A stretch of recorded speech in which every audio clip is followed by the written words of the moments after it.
છોટાઉદેપુરના એકલબારા ખાતે પારંપરિક રીતે ઉજવાતા દેવોની પેઢી બદલવાનો ઉત્સવ ધામધૂમથી ઉજવવામાં આવ્યો હતો।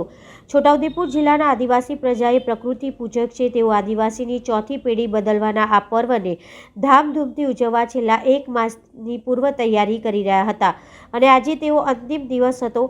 આ દિવસે આશરે 20 જેટલા ગામોના હજારો પુરુષ મહિલાઓ યુવાધન યુવક યુવતી અને બાળકો ભેગા મળી અને બાબાદેવ પેઢી બદલવાનો ઉત્સવ ઉજવે છે।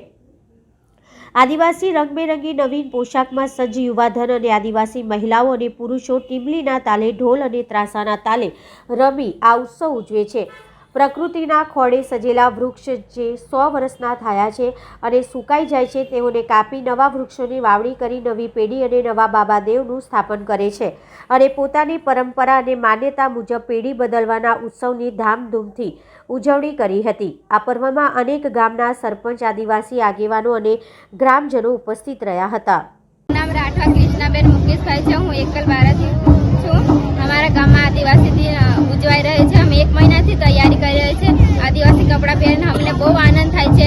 બધા જોડે સાથે બહુ આનંદ અમે ઉજવી રહ્યા છીએ। બહુ અમને ખુશી થાય છે કે અમે બહુ વર્ષો પછી અમે આ બાબા દિવસ ઉજવી રહ્યા છીએ એટલે અમને બહુ આનંદ થાય છે। મારું નામ રાઠવા સંજયભાઈ રોજીભાઈ છે।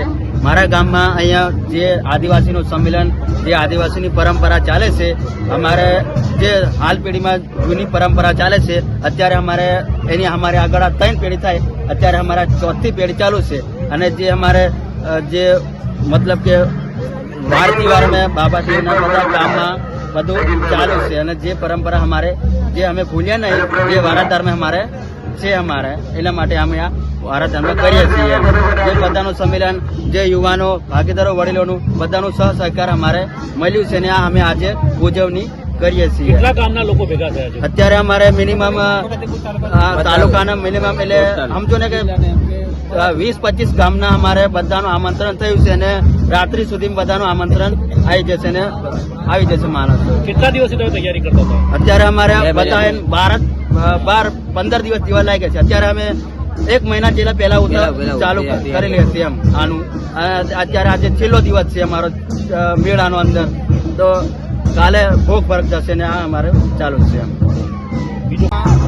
રાઠવા નગીનભાઈ ઉસિંગભાઈ અમે પરંપરાગત આદિવાસી સંસ્કૃતિ નિભાવીએ છીએ અને અમારા એકલબારા ગામમાં 1 મહિના પહેલાં અમે આયોજન કર્યું બધા નાના મોટા વડીલો બધા થઈને કે અમારે 4 પેઢી પહેલાં 3 પેઢી પહેલાં હતી હવે પાછી 4થી પેઢી આપણે નાખવાની છે એ રીતના બધા આયોજન કર્યું। આયોજન કરીને પછી અમે બધા ફાળો નક્કી કર્યો। ફાળો નક્કી કરીને પછી અમે કીધું કે હવે જે ખૂટડા છે અમારે શાકના લાકડા એ લાકડાના ખૂટડા ઘડવાનું આયોજન કર્યું। શાક લીધા પછી ઘડવાનું તૈયાર કર્યું। તૈયાર કર્યા પછી અમારે જે આદિવાસીના જે ઘોડા છે એ ઘોડા અમે તૈયાર કરવા માટે ત્યાં કઠીવાડા ગામે નક્કી કર્યું અને એમાં જે ઘોડા નક્કી કરવાનું તૈયાર કરી દીધું। એના પછી અમારે ખૂટડા બી તૈયાર થયા।